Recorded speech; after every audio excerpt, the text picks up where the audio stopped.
दुनिया भर की खास खबरें बिना किसी लाग लपेट के। आप बस अगले 60 मिनट तक बने रहिए मेरे साथ, क्योंकि जो खबरें मैं आपको दिखाने जा रहा हूं वो खबरें हैं एकदम 16 आने सच। बहराइच पुलिस लाइन के परेड ग्राउंड में कथावाचक पुंडरीक गोस्वामी को गार्ड ऑफ ऑनर से सम्मानित किया गया। उन्हें बकायदा सलामी दी गई। एसपी ने ऐसे सैल्यूट किया। अब इससे उत्तर प्रदेश की सियासत गर्मा गई। विपक्षी इसे लेकर प्रोटोकॉल और संविधान की मर्यादा से जोड़कर इस पर सवाल खड़े कर रहे हैं। सवाल यह है कि यह सलामी क्यों दी गई, किस लिए दी गई, यूपी पुलिस एक्ट के किस सेक्शन या किस रूल के तहत यह किया गया, इस पर सफाई मांगी जा रही। ऐसा गार्ड ऑफ ऑनर आमतौर पर राष्ट्रपति, प्रधानमंत्री, मुख्यमंत्री, केंद्रीय मंत्री या फिर स्टेट के मंत्रियों को या बड़े अधिकारियों को दिया जाता है। ऐसे में एक कथावाचक के लिए नियम क्यों तोड़े गए? हालांकि उत्तर प्रदेश के डीजीपी राजीव कृष्ण ने परेड ग्राउंड के इस्तेमाल को गंभीर मानते हुए एसपी बहराइच से इस मामले में स्पष्टीकरण मांगा। अब बहराइच पुलिस का इस सैल्यूट पर, इस गार्ड ऑफ ऑनर पर तर्क क्या है, वो आप देखिए इस रिपोर्ट।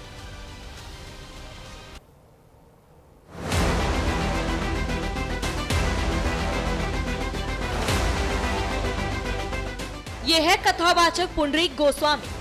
बहराइच में इनका इस अंदाज में भव्य स्वागत हुआ। ऐसा स्वागत शायद ही किसी कथावाचक का कभी हुआ हो। इन्हें फुल सलामी, फुल इज्जत दी गई, गार्ड ऑफ ऑनर दिया गया। ऐसा गार्ड ऑफ ऑनर आमतौर पर राष्ट्रपति, प्रधानमंत्री, मुख्यमंत्री, मंत्री, केंद्रीय मंत्री और बड़े अधिकारियों को ही दिया जाता है। पहले किसी कथावाचक के साथ ऐसा उदाहरण देखने को नहीं मिला, लेकिन पुंडरीक गोस्वामी में ऐसा क्या है जो बहराइच पुलिस इसके सम्मान में इस तरह जुट गई, वो भी कप्तान आरएन सिंह के नेतृत्व में। एक दो गनर नहीं, पलक पौड़े बिछे सम्मान का भव्य आयोजन हुआ और सारे जहां से अच्छा म्यूजिक के साथ रील भी शूट हुई, ड्रोन कैमरे में चलाए गए। ये वीडियो सोशल मीडिया पर आग की तरह फैले तो सियासी बवाल मच गया। विपक्ष ने इसे प्रोटोकॉल और संविधान की मर्यादा से जोड़कर सवाल खड़े किए हैं। समाजवादी पार्टी के चीफ अखिलेश यादव ने एक्स पर पोस्ट किया कि जब पूरा पुलिस महकमा सलामी में व्यस्त रहेगा तो प्रदेश का अपराधी मस्त रहेगा। इस घटना का संज्ञान लेने वाला कोई है या वो भी परेड में शामिल है? भाजपा जाए तो पुलिस सही काम में लग पाए। भीम आर्मी चीफ चंद्रशेखर आजाद ने भी एक्स पर पोस्ट किया कि भारत कोई मठ नहीं बल्कि एक संवैधानिक गणराज्य है और राज्य किसी धर्म विशेष की जागीर नहीं। इस स्पष्ट उल्लेख के बावजूद एक कथावाचक पुंडरीक गोस्वामी को उत्तर प्रदेश पुलिस द्वारा परेड और सलामी दी जाती है। ये सिर्फ एक प्रशासनिक गलती नहीं बल्कि संविधान का खुला हमला है। सलामी और परेड राज्य की संप्रभु शक्ति का प्रतीक होती है। यह सम्मान संविधान, राष्ट्र और शहीदों के नाम पर दिया जाता है, किसी कथावाचक, बाबा या धर्मगुरु का रुतबा बढ़ाने के लिए नहीं। विवाद बढ़ने पर यूपी के डीजीपी राजीव कृष्ण ने इस पूरे मामले को संज्ञान में लेते हुए एसपी को तलब किया है और मानकों का उल्लंघन करने के आरोप में जवाब मांगा है। इधर बहराइच पुलिस ने कहा कि 28 पुलिसकर्मी रिजाइन दे चुके हैं। ट्रेनिंग की कड़ी मेहनत से वो टेंशन में न आए, इसलिए योग और मेडिटेशन स्पीच प्रोग्राम कराया जा रहा है। उसी क्रम में आचार्य पुंडरीक गोस्वामी को बुलाया गया था। अब सवाल ये है कि ये सलामी क्यों और किस लिए, यूपी पुलिस एक्ट के किस सेक्शन या रूल्स के तहत ये किया गया है? तो बहराइच के एसपी ने यह तो बता दिया कि भाई पुंडरीक गोस्वामी जी कथावाचक को क्यों बुलाया गया था, ठीक है, लेकिन सवाल ये नहीं था कि उनको क्यों बुलाया गया था। सवाल ये था कि उनको गार्ड ऑफ ऑनर क्यों दिया गया, क्यों एक एसपी रैंक के अधिकारी ने पुंडरीक गोस्वामी को सैल्यूट किया गया। इसका जवाब अब तक नहीं दिया गया है। फिलहाल पुंडरीक गोस्वामी जो इस वक्त बड़ी चर्चाओं में है और इन तस्वीरों के सामने आने के बाद से, इन गार्ड ऑफ ऑनर के बाद से बहुत ज्यादा चर्चाओं में है, वो हैं कौन, ये सब जानना चाहते हैं। मैं आपको बताता हूं कि पुंडरीक गोस्वामी दरअसल हैं कौन और इस वक्त वो सबसे ज्यादा चर्चाओं में क्यों हैं। पुंडरीक गोस्वामी की अगर मैं बात करूं तो 20 जुलाई को जन्म हुआ था पुंडरीक गोस्वामी का। ये उनकी पूरी जो कुंडली है वो आपके सामने रख रहा हूं। जन्म 20 जुलाई 1988 को वृंदावन में पुंडरीक गोस्वामी का जन्म हुआ था और कथावाचक के तौर पर पुंडरीक गोस्वामी जाने जाते हैं। 7 साल की उम्र से ही उन्होंने कथा करना शुरू कर दिया था, यानी कि 7 साल की कम उम्र से उनका जो एक ध्यान था वो आध्यात्म की ओर बढ़ता चला गया और 7 साल की उम्र से उन्होंने कथा कहनी शुरू कर दी। हर एजुकेशन उन्होंने ली है, हाईली एजुकेटेड हैं, ऑक्सफोर्ड यूनिवर्सिटी से उन्होंने अपनी जो हायर एजुकेशन है उसको हासिल किया, यानी कि फॉरेन रिटर्न है, बाहर से पढ़कर आए हैं। 38 पीढ़ियों से उनका जो परिवार है वो भागवत कथा कह रहा है, ये उनके परिवार का इतिहास है। पुंडरीक गोस्वामी का ये वही शख्स है जिनको गार्ड ऑफ ऑनर दिया गया। प्रसिद्ध संत अतुल कृष्ण गोस्वामी महाराज के पौत्र हैं पुंडरीक गोस्वामी। तो ये उनके बारे में एक ब्रीफ मैं आपको बता रहा हूं। श्रीभूति कृष्ण गोस्वामी महाराज के पुत्र हैं और 38 पीढ़ियों से उनका जो पूरा परिवार है वो कथा कहता हुआ आ रहा है। अपनी उसी जो एक परिवार की लेगेसी थी उसको वो फॉलो कर रहे हैं पुंडरीक गोस्वामी। गौडेश्वर पीठम के 38वें आचार्य हैं पुंडरीक गोस्वामी। तो ये एक तरीके से उनका जीवन परिचय है, कब जन्म हुआ, उसके बाद कैसे हायर एजुकेशन ली और कैसे फिर वो कथा कह रहे हैं। श्री कृष्ण श्रीमद् भागवतम, चैतन्य चरित्रम, राम कथा के प्रवचन देते हैं। उनको लोग कथा कहने के लिए, प्रवचन के लिए अलग अलग कार्यक्रम में बुलाते हैं। गोपाल क्लब और निमाई पाठशाला जैसे कार्यक्रम वो चला रहे हैं। कई सारे जो कार्यक्रम हैं जो उनकी संस्था है वो चला रही है पुंडरीक गोस्वामी की। तो ये पूरा उनका एक बायोडेटा मैंने आपके सामने रखा, लेकिन ये रखने की वजह ये है क्योंकि आजकल बड़ी चर्चाओं में है और चर्चाओं के पीछे वजह है कि उनको सैल्यूट किया गया है, उनको गार्ड ऑफ ऑनर दिया गया है। यूपी पुलिस ने जवाब तो दिया है, बहराइच पुलिस ने, लेकिन जो टू द पॉइंट क्वेश्चन पूछा गया था डीजीपी राजीव कृष्ण की तरफ से, उसका एग्जैक्ट जवाब का भी उन्हें इंतजार है। उन्नाव का रहने वाला फेमस यूट्यूबर अनुराग द्विवेदी तब ईडी के रडार पर आ गया जब उसने दुबई में क्रूज पर अपनी शादी की, महंगी शादी थी। इतना ही नहीं, उन्नाव के नवाबगंज से अपने रिश्तेदारों को बकायदा वो दुबई ले गया। उनके आने जाने का सारा खर्चा भी इसी अनुराग द्विवेदी ने उठाया। खबर यह भी है कि उसकी शादी में कई बॉलीवुड की हस्तियां भी शामिल हुई थी, लेकिन शादी की ये खुशी ज्यादा दिन टिक नहीं पाई क्योंकि दुबई में ठाट बाट से शादी करने के बाद अनुराग जैसे ही घर पहुंचा, ईडी भी उसके दरवाजे पर पहुंच गई। प्रवर्तन निदेशालय ने ऑनलाइन सट्टेबाजी और जुए से जुड़े बड़े मामले में कड़ी कार्रवाई करते हुए उन्नाव के नवाबगंज इलाके से 4 लग्जरी गाड़ियां बरामद की है। ये गाड़ियां मशहूर यूट्यूबर अनुराग द्विवेदी के घर से बरामद की गई है। जब्त की गई गाड़ियों में से एक लैम्बोर्गिनी, एक मर्सिडीज समेत कुल 4 महंगी कारें शामिल हैं। जानकारी के मुताबिक 26 साल का अनुराग कभी गांव में साइकिल से चला करता था, लेकिन बीते कुछ दिनों में ऑनलाइन जुआ और सट्टेबाजी ऐप के जरिए वो अवैध तरीके से खूब पैसा कमाने लगा और उसी पैसे से उसने लग्जरी गाड़ियां और कई महंगी चीजें खरीदी, अपने महंगे महंगे शौक पूरे किए।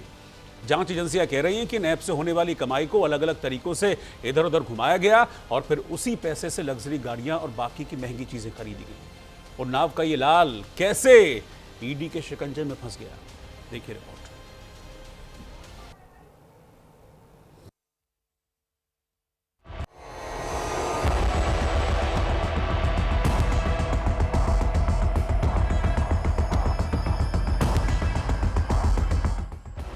सट्टा किंग की कहानी। नाम अनुराग द्विवेदी, उम्र 26 साल, पता उन्नाव उत्तर प्रदेश, पेशा यूट्यूबर, आरोप मनी लॉन्ड्रिंग, सट्टेबाजी, हवाला नेटवर्क।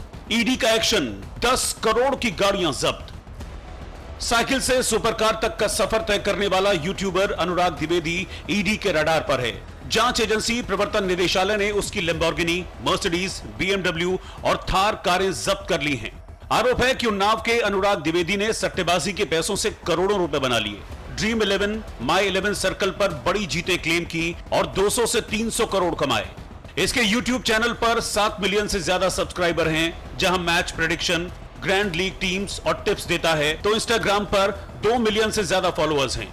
इस पर पीएमएलए के तहत ईडी ने एक्शन लिया है। उसकी काली कमाई का निवेश दुबई सहित विदेशों में होने की खबरें हैं। ईडी ने उन्नाव वाले घर पर छापेमारी कर बैंक ट्रांजैक्शन और दस्तावेज खंगाले हैं। ईडी का आरोप है कि अनुराग ऑनलाइन अवैध बैटिंग एप्स का प्रमोशन करता था। ईडी जांच कर रही है कि फैंटेसी क्रिकेट से हुई करोड़ों की कमाई का स्रोत क्या है। क्या ये पैसा अवैध सट्टेबाजी या मनी लॉन्ड्रिंग से जुड़ा है? इस बीच अनुराग की शादी चर्चा में रही। 22 नवंबर को दुबई में क्रूज पर इसने अपनी प्रेमिका से शादी की थी। अपने गांव से 30 लोग हवाई जहाज से बुलाए। सबका दुबई आने जाने का खर्च अनुराग ने ही उठाया। यहीं से वो ईडी के रडार पर आ गया। ईडी के अधिकारी 3 कारों से अनुराग द्विवेदी के गांव खजूर और 2 कारों से नवाबगंज कस्बे में चाचा नृपेंद्र नाथ द्विवेदी के घर पहुंचे थे। चाचा के घर पर ताला लटका मिला। इस पर सीआरपीएफ ने घर के बाहर ही डेरा जमा लिया। ईडी की टीम अनुराग की मां को नवाबगंज लेकर आई, घर का ताला खुलवाया। टीम जांच कर रही थी, तभी नृपेंद्र नाथ और उनकी पत्नी भी घर आ गए। ईडी ने घर का कोना कोना खंगाला है। जांच एजेंसी ने बैंक ट्रांजैक्शन, प्रॉपर्टी के कागजात और डिजिटल गैजेट्स को कब्जे में ले लिया। टीम ये पता लगाने की कोशिश कर रही है कि ड्रीम 11 से हुई करोड़ों की कमाई का सोर्स क्या है।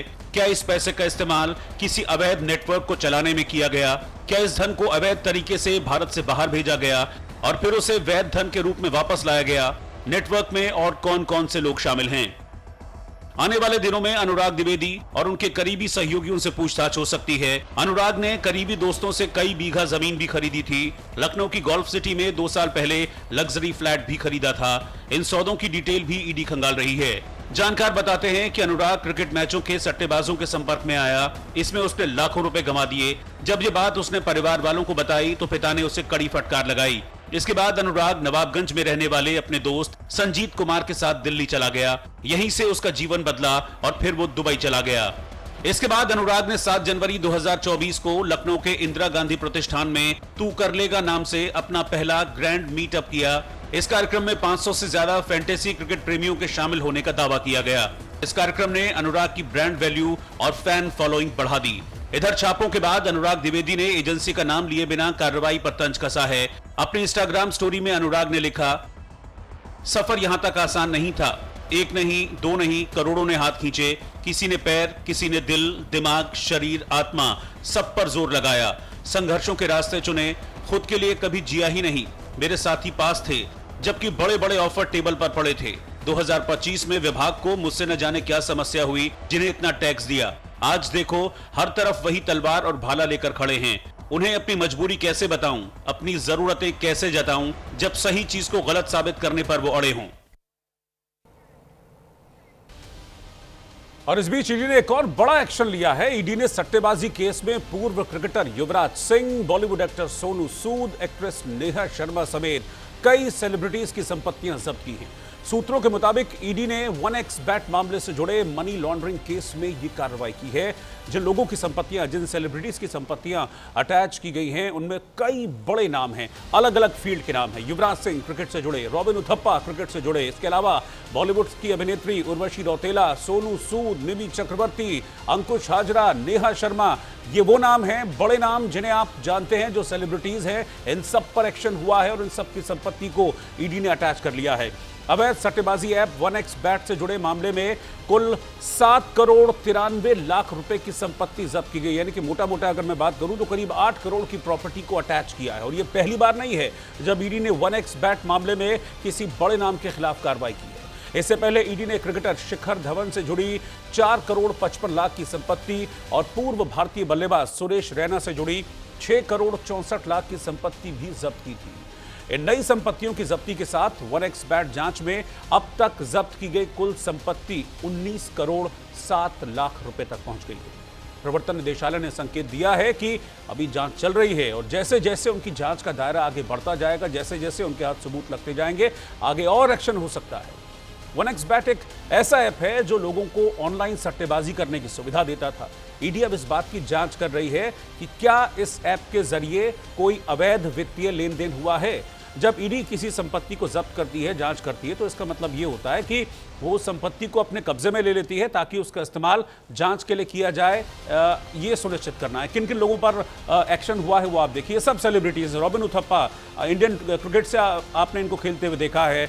आईपीएल के कई मैचेस में ये खेले हैं, अच्छे बल्लेबाज हैं, स्टार बल्लेबाज भारतीय टीम के रहे हैं। इनकी प्रॉपर्टी को जब्त किया गया है। सोनू सूद को आपने देखा, कोरोना के दौरान बहुत फेमस हुए थे। हालांकि बॉलीवुड के और साउथ इंडस्ट्री के बड़े फेमस एक्टर हैं सोनू सूद। इनकी 1 करोड़ की संपत्ति को ईडी ने जब्त किया है। मिमी चक्रवर्ती जो कि बंगाली फिल्मों की अभिनेत्री हैं, उनकी 59 लाख रुपए की उनकी जो प्रॉपर्टी है उसको अटैच किया है। ईडी ने इसकी ये प्रॉपर्टी जब्त की है। उर्वशी रौतेला की 2 करोड़ 2 लाख रुपए की प्रॉपर्टी ईडी ने इस एक्शन के तहत जब्त कर ली है। तो कुल मिलाकर करीब 8 करोड़ की प्रॉपर्टी है जिसे जब्त किया गया है। नेहा शर्मा जो कि एक पॉलिटिकल बैकग्राउंड से भी आती हैं, बॉलीवुड की अभिनेत्री हैं, 1 करोड़ 26 लाख, इनके भी प्रॉपर्टी 1 करोड़ 26 लाख की ईडी ने जब्त कर ली है। इसके अलावा अंकुश हाजरा 47 लाख के आसपास इनकी जो प्रॉपर्टी है वो जब्त की गई है अंकुश हाजरा की। तो ये बड़ा एक्शन ईडी की तरफ से हुआ। युवराज सिंह बड़े क्रिकेटर हैं, भारतीय क्रिकेट टीम के बड़ा चेहरा युवराज सिंह रहे हैं। उनकी 2 करोड़ 50 लाख रुपए की प्रॉपर्टी को ईडी ने जब्त कर लिया है। इससे पहले भी ईडी का एक्शन हुआ था इसी मामले में। शिखर धवन की 4 करोड़ 55 लाख की प्रॉपर्टी ईडी ने जब्त कर ली थी। ये वो नाम हैं जो कि 1x बैट से किसी ना किसी तरह से जुड़े रहे हैं। सुरेश रैना, 6 करोड़ 64 लाख की प्रॉपर्टी सुरेश रैना की भी अटैच की गई थी। लेफ्ट हैंड बल्लेबाज, भारतीय क्रिकेट टीम के बड़े स्टाइलिश बल्लेबाज रहे, बाद में चेन्नई सुपर किंग्स की तरफ से भी खेले थे। तो ये वो बड़े नाम हैं जिनकी प्रॉपर्टीज पर एक्शन हुआ है और ईडी का ये कहना है कि अभी बस नहीं है, आगे जिस तरह से सबूत उनको मिलते रहेंगे, क्योंकि जांच चल रही है इस मामले में, ऑनलाइन सट्टेबाजी मामले में। जिसके खिलाफ भी और सबूत मिलते हैं ईडी को, जिसके खिलाफ भी एविडेंसेस मिलते हैं, उनके खिलाफ इसी तरीके का एक्शन जारी रहेगा।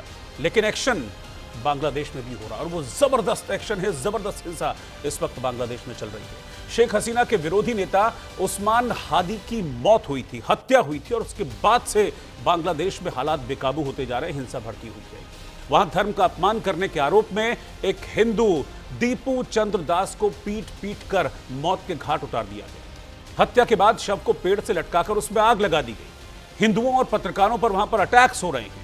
हिंसा के दौरान बांग्लादेश के 2 सबसे बड़े अखबार प्रथम आलो और द डेली स्टार के दफ्तरों पर हमला हुआ है, तोड़फोड़ की गई है, आगजनी वहां पर की गई है। वहीं वरिष्ठ पत्रकार इमदादुल हक मिलन की गोली मारकर हत्या कर दी गई।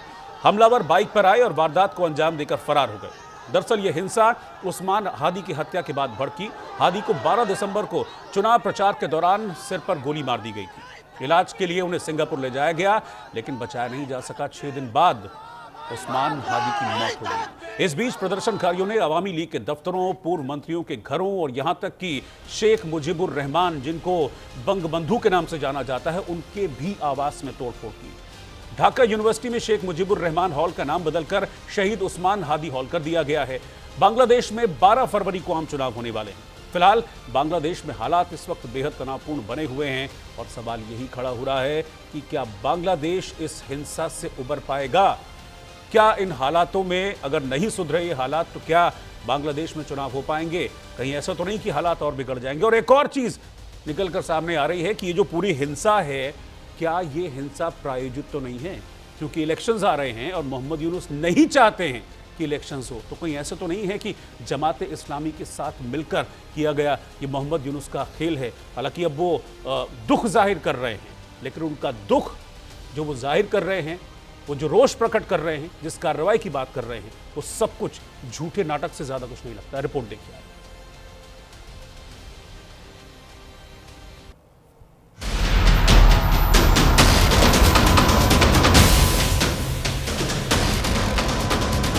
ढाका की जलती सड़कें, धुआं, भागती भीड़, पुलिस तैनाती।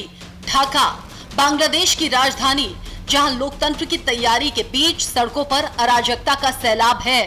युवा नेता उस्मान हादी की मौत के बाद भड़की हिंसा ने शहर की रफ्तार थाम दी है। उग्र भीड़ ने सड़कों पर उतरकर आगजनी की और हालात देखते ही देखते बेकाबू हो गए। बांग्लादेश के हालात इस कदर बिगड़ चुके हैं कि उसे सामान्य कर पाना दूर की कौड़ी लग रहा है।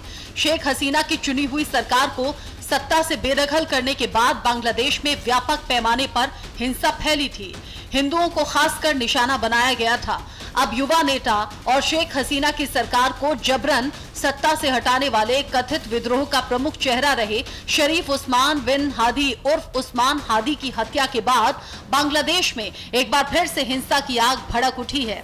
इस हिंसा का सबसे बड़ा निशाना बने मीडिया संस्थान, पहले डेली स्टार, फिर प्रथम आलो। उग्र भीड़ ने अखबारों के दफ्तरों में आग लगा दी। डेली स्टार के कार्यालय से करीब 25 पत्रकारों को सुरक्षित बाहर निकाला गया। आग, धुआं और डर मीडिया की आजादी पर बड़ा सवाल खड़ा कर रही हैं ये तस्वीरें। बांग्लादेश में आखिर हो क्या रहा है?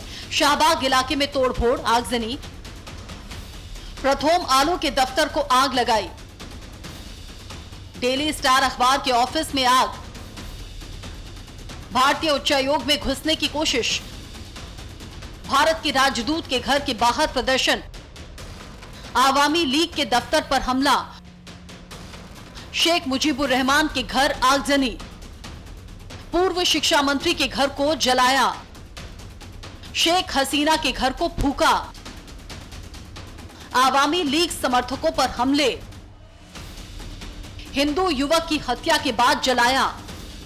हिंसा की इन घटनाओं ने आम लोगों में दहशत फैला दी है। कई इलाकों में दुकानें बंद हैं, सड़कों पर सन्नाटा पसरा है और लोग घरों में कैद होने को मजबूर हैं। ढाका के हालात अब सिर्फ कानून व्यवस्था का नहीं बल्कि राजनीतिक स्थिरता का भी सवाल बन चुके हैं।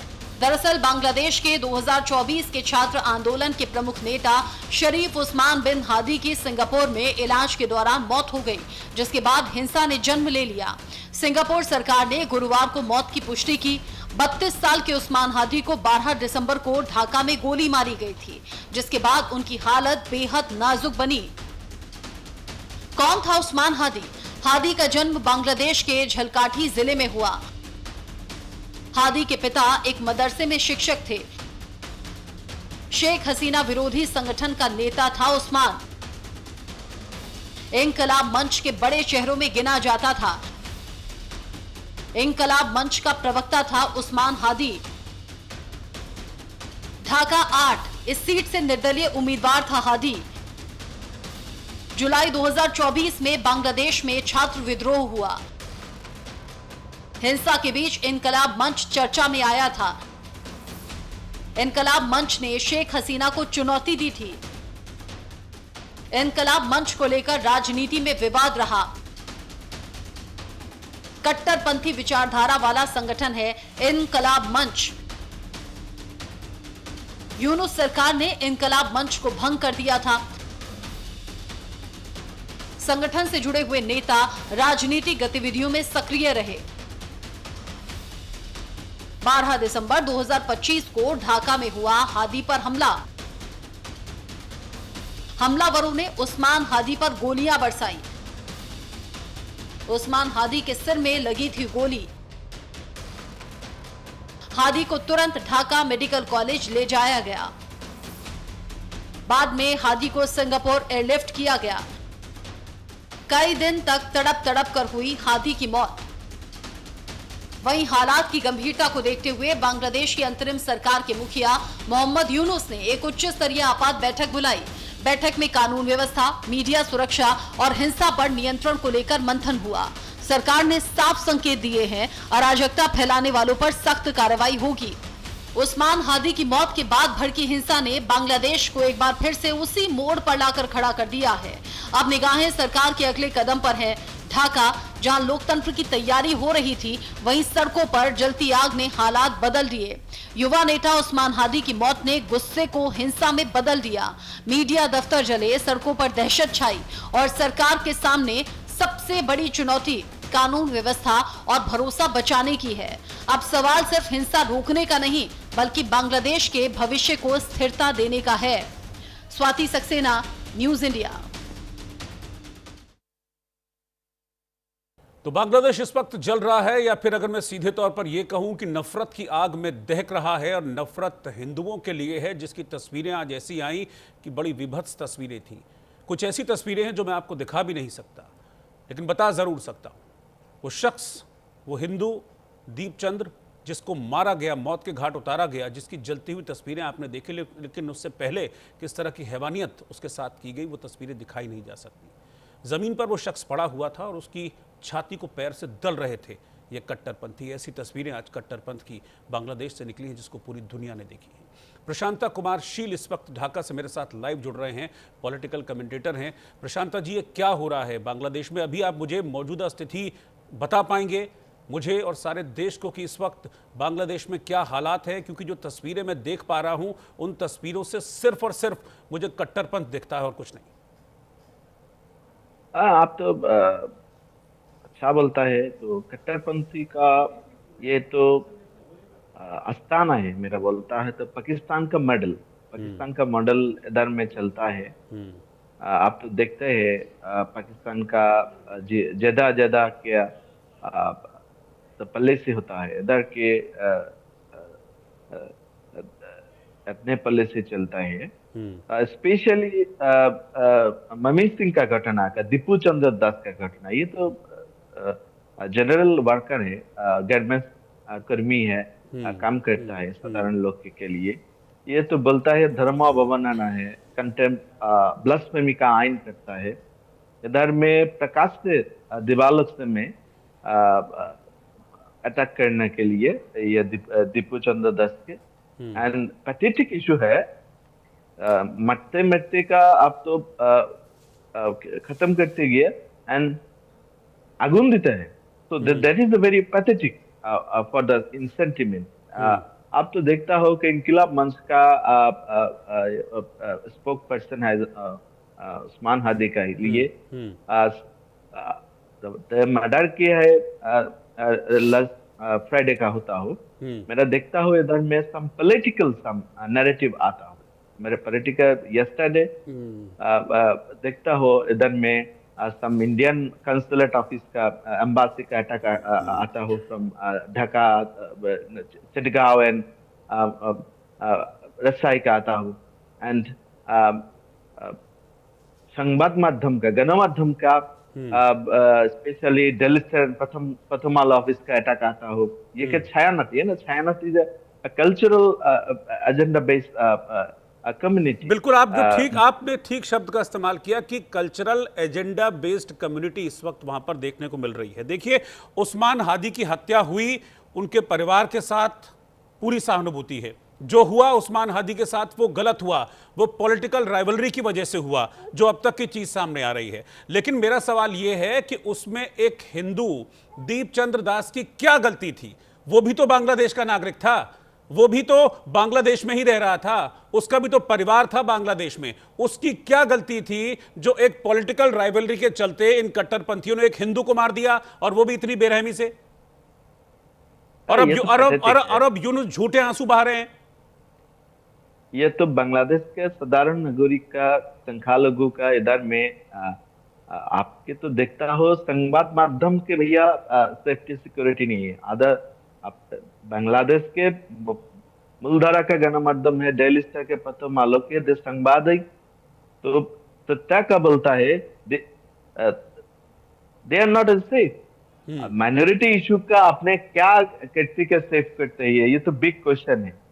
अदर आप तो देखता हो प्रकाश दिवालों पे मॉब का ग्रुप, नैरेटिव इस्लामिक ग्रुप इधर राइज करता है एंड देखता है प्रकाश दिवालों में अटैक करता है। ये नॉर्मल वर्कर है। ये तो भाई धर्म का तो गुरु नहीं है, धर्म का डिबेटर नहीं है। आप तो साधारण मानव के नॉर्मल स्टेटमेंट होता है, आप तो बोलता है कि धर्मावमानना है, तो धर्मावमानना है भाई, अपोजिट का मौत आधार इधर आता है तो आपके तो खत्म करने लिए within a second. There is no law enforce authority इधर नहीं है। तो ये तो पूरा देश का लिए नैराज्य अनार्की सिचुएशन देखता है। ये पूरा देश के लिए अनपैरेलल सिचुएशन आता है। तो आप तो देखता है इधर में मॉब वायलेंस होता हो, इधर में देखते हैं यस्टरडे मेरा देखता हो तो कल्चरल मेरा सवाल प्रशांता जी ये भी है कि अब यूनुस के आंसू बहाने से होगा क्या? भाई यूनुस आंसू बहाने के लिए क्या वहां के चीफ बने बैठे हैं क्या बांग्लादेश के? अगस्त 2024 में शेख हसीना वहां से चली गई, किस प्रोटेस्ट के बाद वो गई थी अपनी जान बचाकर, वो हमने भी देखा था, वो आपने भी देखा था। अगस्त से अगस्त 1 साल लगा लीजिए, उसके बाद सितंबर, अक्टूबर, नवंबर, ठीक है, 1 साल 3 महीने 4 महीने का वक्त हो गया है। और इतने दौर में अगर इस कट्टरपंथ को काबू नहीं कर पाए मोहम्मद यूनुस, तो फिर किसकी गलती है? और अब झूठे आंसू बहा रहे हैं, नहीं हम जांच करेंगे, मुझे बड़ा दुख है। कितना दुख है उनको पूरी दुनिया देख रही है। ये तो मेरा दिखता हो इधर है प्रेजेंट का गवर्नमेंट रिज्म आता हो, इधर में लॉ एंड एनफोर्समेंट अथॉरिटियां इधर कंट्रोल नहीं है। मेरा दिखता है इधर में सद्दा का सरकार चलता ही है।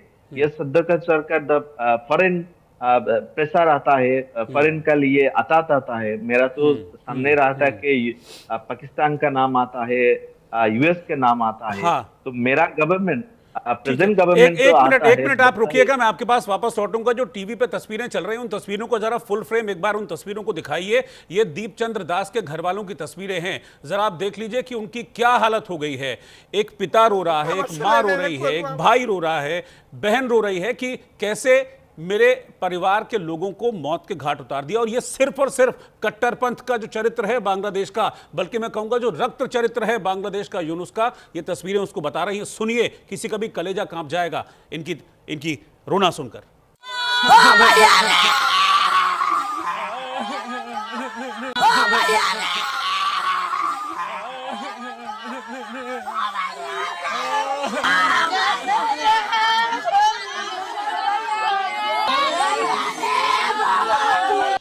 ফেসবুকে ইন্টারনেট কেমনে কি করলো, আমার ছেলেরা করবো, আমার ছেলেটা কেউ শিক্ষিত না।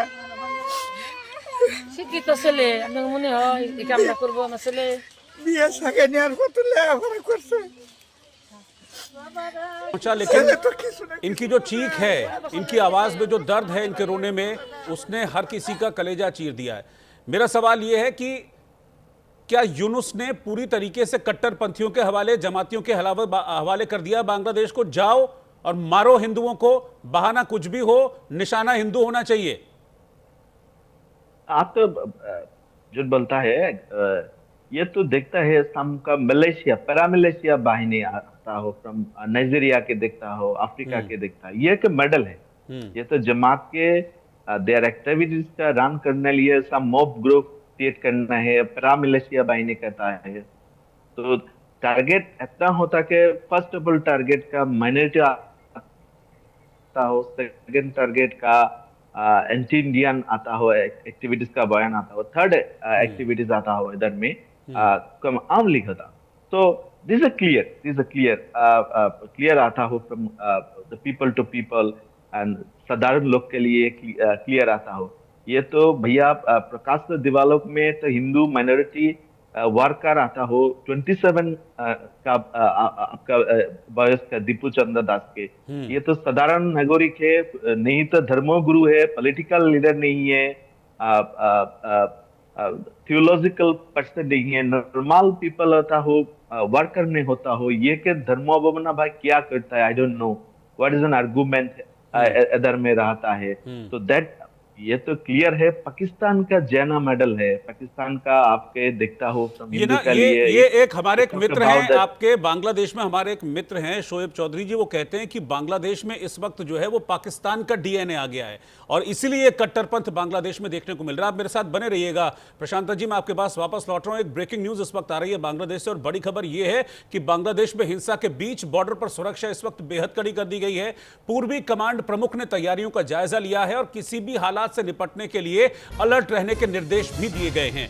भारत बांग्लादेश सीमा पर लेफ्टिनेंट जनरल आरसी तिवारी ने दौरा किया है। इस वक्त की ब्रेकिंग न्यूज मैं आपको बता रहा हूं, यानी कि इसका सीधे तौर पर अगर आप मतलब समझें तो यह है कि भारत के बॉर्डर की सुरक्षा को अब एक तरीके से रिवाइज वहां पर किया जा रहा है। जो बांग्लादेश में इस वक्त हिंसा की आग भड़की हुई है, एंटी हिंदू हिंसा की आग जो भड़की हुई है और एंटी मतलब मुस्लिम्स के अलावा छोड़ के बाकियों के खिलाफ जो आग इस वक्त भड़की हुई है, कहीं ऐसा ना हो कि वो बांग्लादेश और भारत के बॉर्डर पर पहुंचे, उसके जो फ्रिंज एलिमेंट्स हैं वो भारत में घुसने की कोशिश करें, बॉर्डर सुरक्षित रहें, इसीलिए वहां पर सुरक्षा को मजबूत किया गया है। प्रशांता कुमार शील, लेकिन मैंने तस्वीरें आज बांग्लादेश आर्मी की भी देखी हैं और वो तस्वीरें उस वक्त की थी जब एक न्यूज चैनल का ऑफिस जलाने के लिए ये कट्टरपंथी पहुंच गए थे।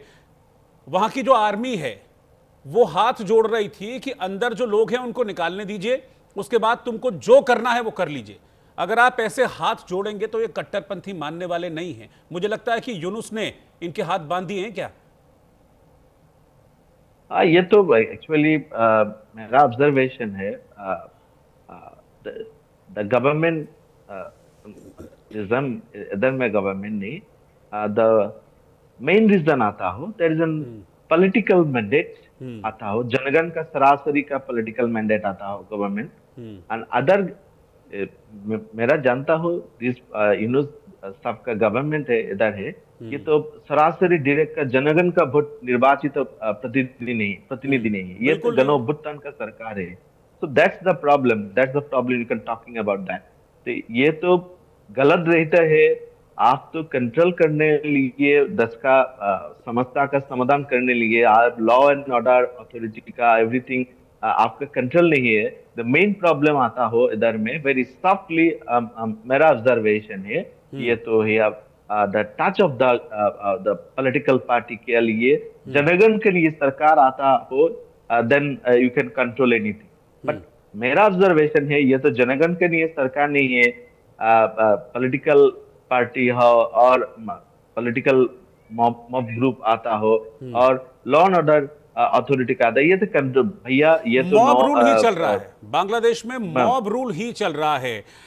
2024 अगस्त के बाद से बांग्लादेश में सिर्फ मॉब रूल चल रहा है, भीड़ तंत्र चल रहा है, भीड़ का इंसाफ चल रहा है। इसको इंसाफ शायद यूनुस कहते होंगे, लेकिन सारी दुनिया इसको नाइंसाफी कहती है। आपका बहुत बहुत शुक्रिया साथ में जुड़ने के लिए प्रशांता कुमार शील। इस बीच दिल्ली ने जहरीली धुंध की मोटी चादर ओढ़ी हुई है। हवा की गुणवत्ता इस वक्त बेहद खतरनाक स्तर पर पहुंच गई है। एयर क्वालिटी इंडेक्स का मीटर 400 के पार है, जो गंभीर की श्रेणी में आता है। वहीं चीन की राजधानी बीजिंग, जो कभी दुनिया की स्मॉग कैपिटल कहलाती थी, अब साफ हवा में सांस ले रही है। बीजिंग का AQI यकीन मानेंगे अब 100 से नीचे है इस वक्त। ऐसे में सवाल यह है कि जब बीजिंग की हवा साफ हो सकती है तो फिर दिल्ली की हवा साफ क्यों नहीं हो सकती?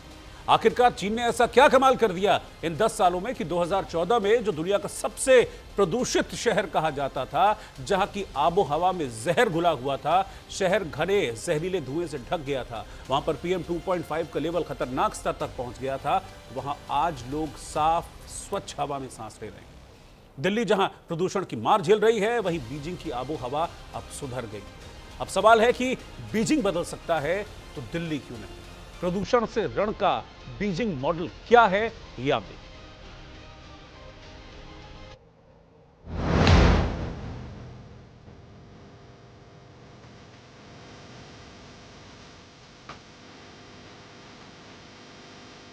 दिल्ली की हवाओं में जब जहर घुला है, आसमान में जहरीली धुंध की मोटी चादर छाई है, प्रदूषण की मार से दिल्ली कराह रही है, तब पॉल्यूशन का सॉल्यूशन क्या है? इसके लिए चीन की राजधानी बीजिंग की 2 तस्वीरें देखनी जरूरी हैं। बीजिंग शहर की इन 2 तस्वीरों को देखिए। पहली तस्वीर साल 2014 की है, जब चीन का यह शहर दुनिया का सबसे प्रदूषित शहर कहा जाता था। हालात दिल्ली से भी बदतर थे। बीजिंग ने स्मॉग की चादर ओढ़ ली थी। चीन की राजधानी बीजिंग दुनिया की स्मॉग कैपिटल कहलाती थी, लेकिन साल 2014 के बाद साल दर साल हालात बदलते गए।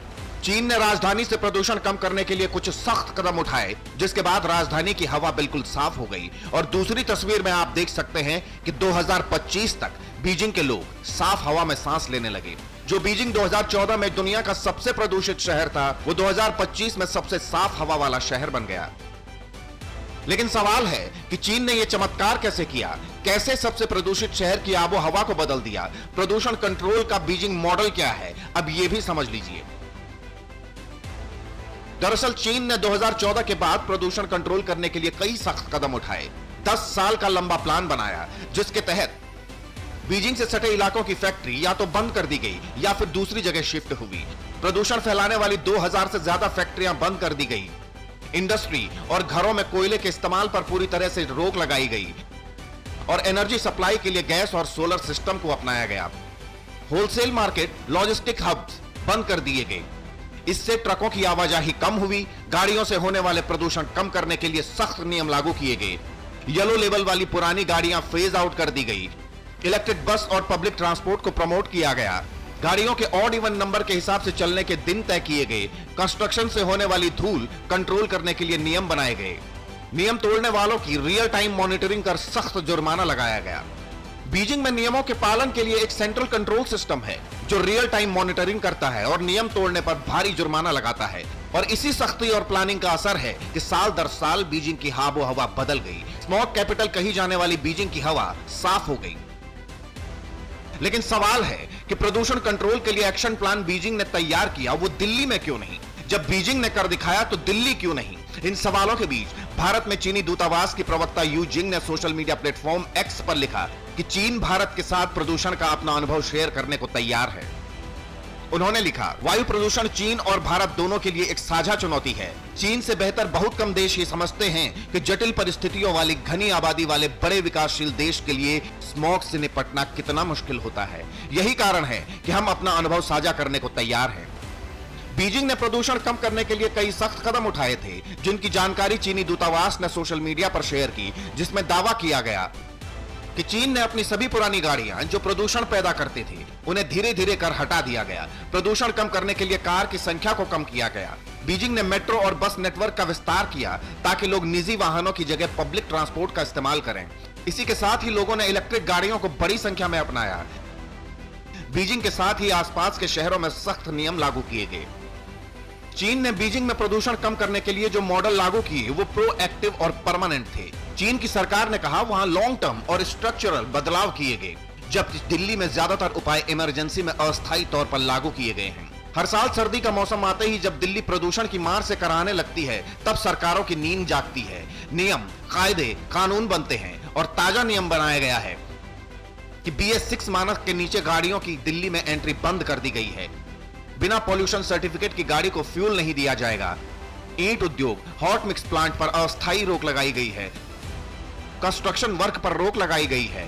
कचरा जलाने पर सख्त जुर्माना लगाया जाएगा। आउटडोर एक्टिविटी पर रोक लगाई गई है। लेकिन इन सबके बीच प्रदूषण पर सियासी धुआं भी लगातार उठ रहा है। हम अपने बच्चों की सांसों पर राजनीति नहीं करना चाहते। अगर इनके मन में सुधार की इच्छा थी तो दिल्ली के पब्लिक ट्रांसपोर्ट को ठीक करना चाहिए था, दिल्ली के वेस्ट मैनेजमेंट को ठीक करना चाहिए था। आप सब लोग चश्मदीद गवाह हैं कि दिल्ली के सफाई कर्मचारियों को यह सरकार पैसा नहीं देती थी। सफाई कर्मचारियों के हड़ताल के कारण दिल्ली प्रदूषण से, कूड़े से जूझती रहती थी। ना तो पैसे दिए, ना इसका मैनेजमेंट किया। जिस भी तारीख को, जिस भी जगह, जिस भी समय ये दिल्ली की फाइलों पर या अरविंद केजरीवाल ने क्या किया, क्या नहीं किया, इसके ऊपर चर्चा करना चाहते हो, सार्वजनिक बहस करना चाहते हो, मैं उनको आमंत्रित करना चाहता हूं। एक बार आमने सामने कर लेते हैं। ये छुप छुप के वार करने से फायदा नहीं। दिल्ली में बेकाबू प्रदूषण पर सियासत जारी है, लेकिन सवाल है कि देश की राजधानी में साफ हवा का सपना कब पूरा होगा। बीजिंग की तरह दिल्ली को प्रदूषण मुक्त करने का एक्शन प्लान कब बनेगा? और सवाल यह भी, क्या प्रदूषण पर सिर्फ सियासत होती रहेगी, काम नहीं होगा? Bureau report, news India. UP विधानसभा में नशीले कोडेन कफ सिरप तस्करी का मामला जबरदस्त गूंजा। सीएम योगी आदित्यनाथ ने कफ सिरप को लेकर समाजवादी पार्टी पर तंज कसा। कहा, शुरुआती जांच में पता चला है कि अब तक जो लोग पकड़े गए हैं उनके संबंध समाजवादी पार्टी से हैं। इसके बाद अखिलेश यादव ने भी बीजेपी पर पलटवार किया। सवाल यह है कि 100 करोड़ के कफ सिरप का मास्टरमाइंड कहां है, कौन है, कब पकड़ा जाएगा? क्या सिर्फ इस पर सियासत ही होती रहेगी? और मेन आरोपी जो है इस मामले में, जिसका नाम है शुभम जायसवाल, वो अब तक फरार है। धनंजय सिंह इस पर क्यों घिरे हैं? बार बार वो सफाई दे रहे हैं। धनंजय सिंह को कौन बचा रहा है? और 9777 वाली जो सीरीज की कार है, उसका इस कफ सिरप रैकेट से संबंध क्या है? सवाल ये भी है कि नशीला कफ सिरप बेचने वालों और बांग्लादेश तक तस्करी करने वालों पर बुलडोजर कब चलेगा?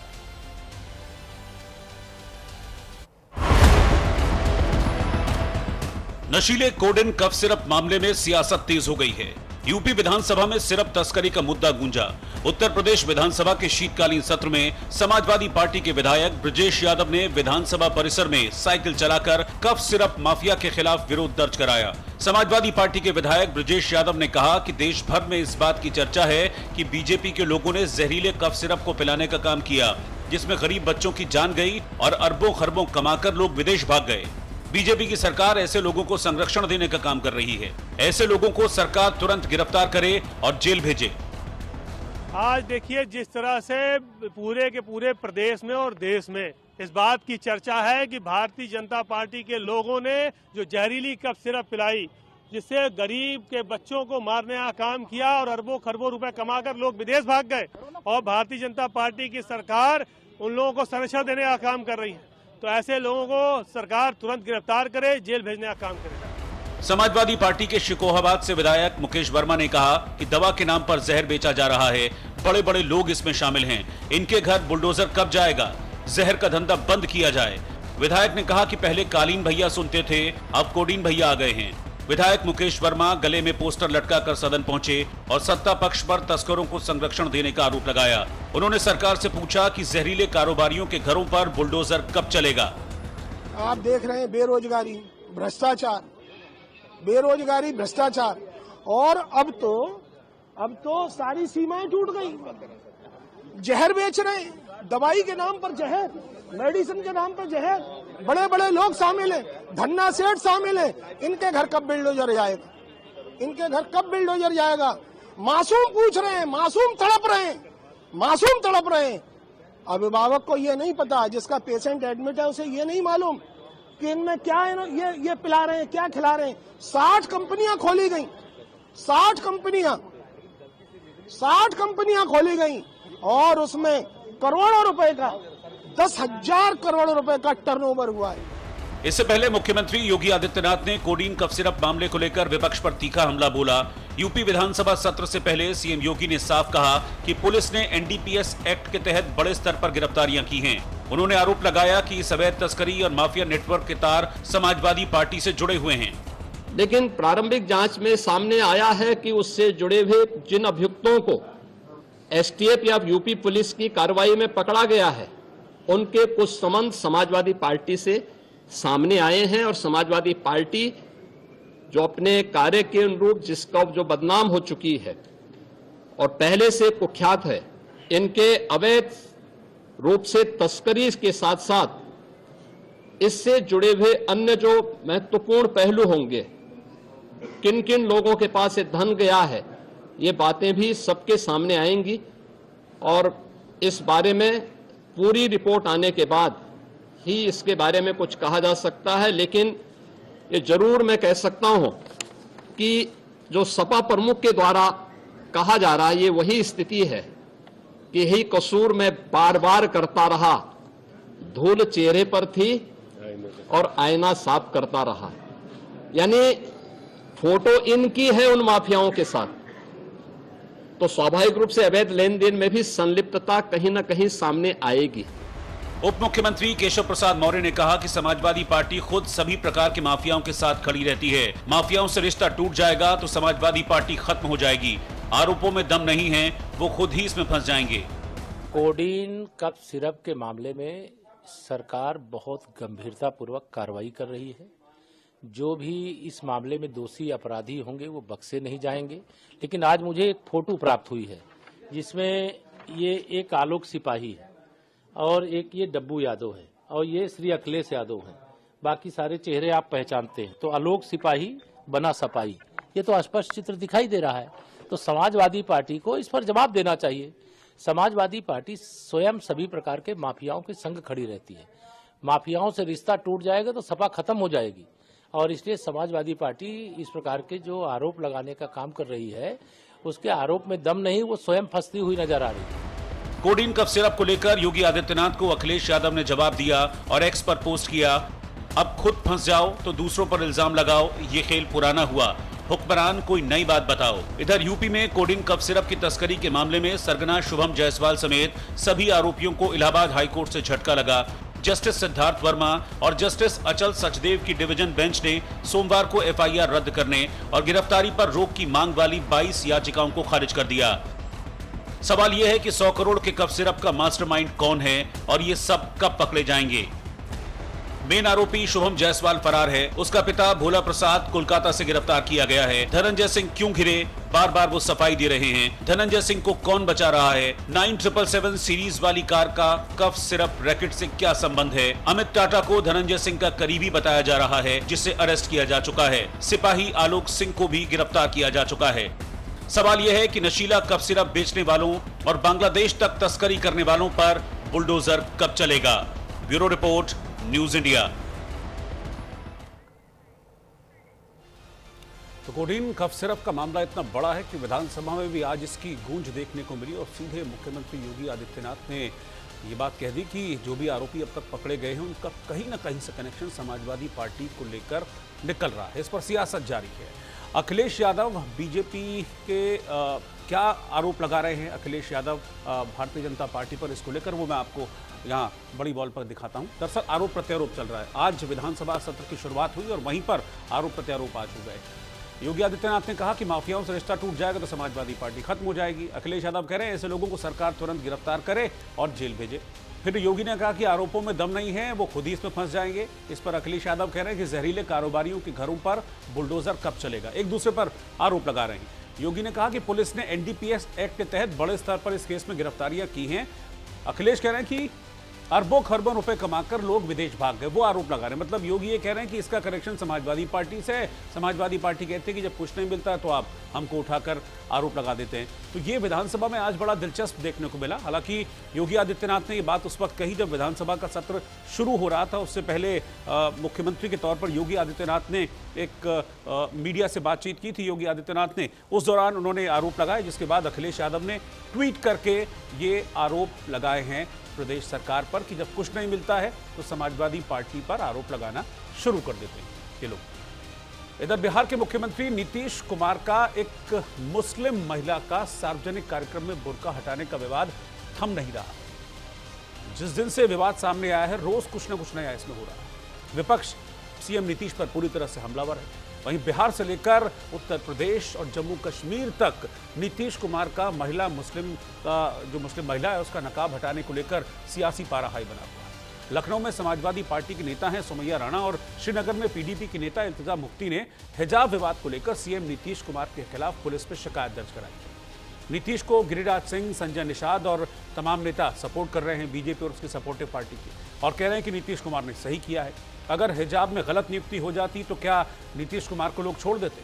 बुर्का और हिजाब में कई आतंकी घटनाएं हो चुकी हैं। जो लोग विरोध कर रहे हैं वो पाकिस्तान या बांग्लादेश चले जाएं, इस तरह की बातें कही जा रही हैं। इधर AIMIM के नेता हैं इम्तियाज जलील, वो ये कह रहे हैं, वो धमका रहे हैं बेसिकली नीतीश कुमार को, और मुझे लगता है कि शायद उनको ये भी नहीं पता कि नीतीश कुमार बिहार के मुख्यमंत्री हैं, क्योंकि इसमें वो उनको धमकाने वाले अंदाज में उत्तर प्रदेश का नाम ले रहे हैं कि उत्तर प्रदेश का मंत्री होगा, लेकिन अगर हमारी बच्ची को हाथ लगाओगे तो हम खामोश नहीं बैठेंगे। तो ये भी सियासत का एक हिस्सा है कि आपको आगे पीछे कुछ पता नहीं, लेकिन सिर्फ हाँ आपको अपनी पॉलिटिक्स चमकानी है तो इस तरह के आरोप लगाने शुरू कर देंगे। तो ये जो तस्वीरें आप देख रहे हैं मेरे सामने स्क्रीन पर आपके सामने, ये सारी तस्वीरें नीतीश कुमार के इसी विवाद से जुड़ी हुई हैं। बीच में सबसे बड़ी जो तस्वीर है वो तस्वीर उस दिन की है जिस दिन डॉक्टरों को नियुक्ति पत्र बांटा जा रहा था और नीतीश कुमार ने इस महिला का हिजाब खींच दिया था। यहीं से सारा विवाद शुरू हुआ। फिर पाकिस्तान के डॉन से धमकी मिली, आज श्रीनगर में प्रोटेस्ट हुआ, पटना में प्रोटेस्ट हुआ। बीजेपी की नेता, आपकी जगह समाजवादी पार्टी की नेता सुमैया राणा, उन्होंने इस पर शिकायत दर्ज कराई। तो आज उनका ये आरोप है कि मुझे हाउस अरेस्ट कर लिया गया। तो बहुत सारे डेवलपमेंट्स हो रहे हैं इस पूरे मामले में। आज श्रीनगर में प्रोटेस्ट हुआ है। तस्वीरें आप देख रहे हैं, ये श्रीनगर के प्रोटेस्ट की हैं। इल्तिजा मुफ्ती जो कि महबूबा मुफ्ती की बेटी हैं, उनकी अगुवाई में ये प्रोटेस्ट आज देखने को मिला है पीडीपी का, और इस दौरान ज़बरदस्त तरीके से हंगामा किया गया। महिलाएं हाथ में पोस्टर्स, बैनर्स, और नीतीश कुमार ने जो हिजाब खींचा था उसके कटआउट्स लेकर ये महिलाएं आज सड़क पर उतरी थी, प्रोटेस्ट कर रही थी। एक सार्वजनिक कार्यक्रम के दौरान मैं आपको बता दूं कि नीतीश कुमार ने नुसरत परवीन नाम की एक महिला है, उनका हिजाब खींच दिया था, बुर्का खींच दिया था। दरअसल सीएम एक सरकारी मेडिकल कॉलेज भर्ती परीक्षा में जो उम्मीदवार सफल हुए थे उनको अपॉइंटमेंट लेटर बांट रहे थे। समझ रहा है कि तू मेरी बच्ची को कहीं हाथ लगा देगा और हम खामोश बैठेंगे। अगर तू हमारे सामने होता तो तेरा हाथ तोड़कर दूसरे हाथ में दे डालते हम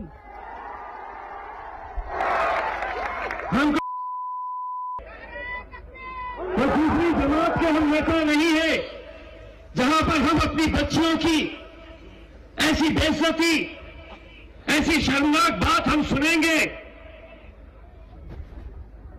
जब किसी के होता है तो ये ऐसे मंत्री निकल कर आते हैं जिन्हें लग रहा है कि हमारी हुकूमत है, हम किसी भी मुस्लिम बच्ची का नकाब खींच सकते हैं, कहीं पर भी कुछ भी हाथ डाल सकते हैं। बिहार के चीफ मिनिस्टर ने जब ये हरकत की, माफी मांगने के बजाय जो बीजेपी के मिनिस्टर्स हैं वो कितने वल्गर स्टेटमेंट्स दे रहे हैं। कल जो गिरिराज सिंह साहब हैं, जो एक यूनियन मिनिस्टर हैं, उनने कहा कि जो मुसलमान हैं हिंदुस्तान के वो भाड़ में जाएं। तो भाड़ में हम क्यों जाएं? अगर आप हमारी औरतों का नकाब और हिजाब अगर आपने छुआ, you please be ready for the consequences, and I am here today because मैं एक FIR फाइल करना चाहती हूँ against the Bihar chief minister Nitish Kumar साहब। Instead of being apologetic, उनकी party BJP, they want to basically justify what he did।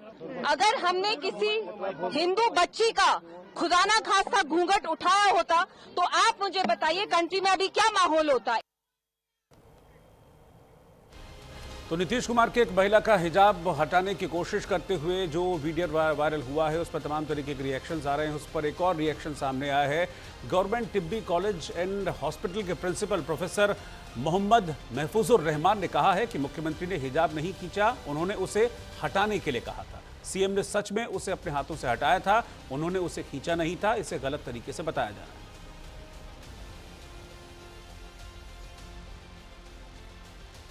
Sir, माननीय मुख्यमंत्री जी ने हिजाब नहीं खींचा बल्कि हटवाया था कि हटा दो, और वो अपना ठीक है, वो अपना हाथ से भी जो है कि उसको हटाए हैं, खींचा नहीं है, बल्कि वो उसको गलत सेंस में जो है कि लिया जा रहा है। इससे न तो कोई इस्लाम को जो है कि खतरा है या इस्लाम को उन्होंने ठेस पहुंचाया या कोई मुसलमान लड़कियों को जो है कि नीचा दिखाने की उनकी मंशा थी, बल्कि वो जब बच्चे सब देख रहे थे कि सब खुशी मना रहे हैं, एक दूसरे को मुबारकबाद दे रहे हैं, एक दूसरे से लेके सेल्फी ले रहे हैं, तो देखे कि बच्ची का सेल्फी अच्छा नहीं आएगा और चेहरे पे जो है कि हंसी नहीं दिखेगा, इसलिए उन्होंने जो है कि पहले मुंह से कहा कि चेहरे को क्यों ढकी हुई हो, हटा लो। तो और 16 आने सच में आज के लिए फिलहाल इतना ही। बाकी की खबरों के लिए आप लगातार बने रहिए न्यूज़ इंडिया के साथ। मुझे इस वक्त इजाजत दीजिए।